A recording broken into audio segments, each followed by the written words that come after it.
Howdy folks, welcome to the SF at one of my favorite circuits, Road America. This thing around here really gives it a chance to stretch its legs. I'm looking forward to this week. It'll be dive bomb central and everything like that, and everyone will be locking up the brakes, but I'm hoping we all can keep it on the old tarmac and we see the checker flag, because I do love it around here. Awesome circuit. Anyway, let's crack on with the fast lap.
Right then, fast lap done and dusted, and let me show you the info tab. We are using the Road America fix setup because we're following the fix series. The open will be a little bit quicker, not sure how much by. Track temp of 97 Fahrenheit, so quite warm, and a moderate use of 45%. I normally use 44%, but it must have gone up a percent, so that's what I always use for these track guides. Anyway, the lap I'm going to show you is lap 20, my last lap in the session, which is a 141.806. Reason I'm showing you that one is because towards the end of a fuel stint, we're only going to be doing 9 laps around here, by the way, so it feels like a very quick race, put it that way. But yeah, lap 9 was my fastest of 41.7, and then we pitted and we did another stint of low 42s ish into the 41s. Then we had a few mistakes, and then we came out and thought, right, I need to do a sensible head on. We did 42.4, a 41.7, and a 41.8. So the 41.8 is the one I'm going to show you, so I think that's most accurate once the tires are nice and warm, which is what we always look for. Now, as mentioned, this circuit is awesome. It is really fun. I do very much enjoy it. However, the dive bomb centralness, we hit VMAX nearly going into turn 1, down into turn 5, and down into Canada corner, which is turn 12. We absolutely hit VMAX. Now, I think the best place to use the boost, personally, is coming out of Canada corner, because it's a slow corner, you get an acceleration, and then you get to use it on the last corner of the lap as well. And then it's up the hill, and then I think once you get up the hill, I'd turn it off. That's what I think you should do if you are attacking. Otherwise, I think what most people do is just turn it on for the last, like, X amount of laps anyway. We can't use it every other lap like we did in Spa and things like that, so we have to use it and then have boost for 2 laps at least, and then we can go again. We'll be absolutely golden. But yeah, fingers crossed, we're looking for a good week. Anyway, what else do I mention? Oh yeah, OLAP, BLAP telemetry, replay file are all my Discord. Links are downstairs, and I'm also using Garand61, which is an online telemetry tool. Very useful for comparing lap times if you want to compare my telemetry with your telemetry. Not affiliated with them, just think they're a very useful tool to have in our arsenal. Otherwise, yeah, let's crack on with it. Right then, Road America, awesome place this is. Really do enjoy it. Lots of long straights with lots of slipstreams to bear in mind for dive bombs. But we're hunting for turn 1. Probably not a very good overtaking opportunity, but we're using the 1 marker cone there. Brake just as we get to it, down to the 5th, and then as you before the apex, down into 4th. Loads of curb, get a nice smooth application of the throttle, and do not run too far wide here. Little bit of grass there, but be careful because the walls on the outside come in. So this is a crash area, so be cautious about that. Hunting down for turn 3 now, technically, weirdly. 1 marker there, just breaking a nice heavy straight line down to 4th gear just to get a good exit. Nice late apex here.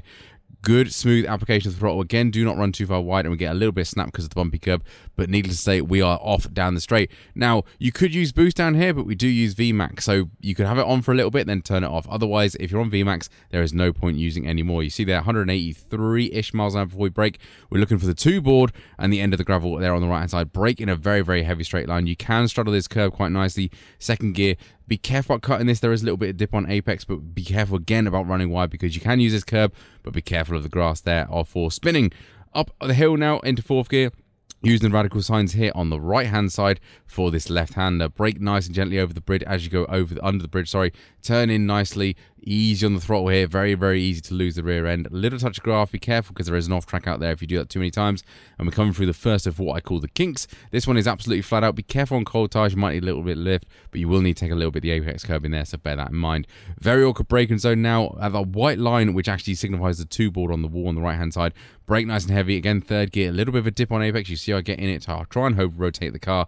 And then again, a smooth exit. Now, this is the most important corner here, the carousel. You can go way fast into this and then ease up halfway through about now. Let the car come back to the right-hand side of the circuit. See, it's gently getting close to that white line. And we want to hit the apex just when the curbing comes here. When we hit that, we should be on absolutely full throttle out of here. Be careful with the curb here on the left-hand side. It is bumpy and it can bottom out the car, and you can face the wall on the right-hand side, so be cautious. Kink absolutely flat out. Do not touch the apex curb because there's a bit of a bump in there, so just go around it nicely. Absolutely fine through there, not a problem. Canada corner, this is going to be a crash fest. I can already see it.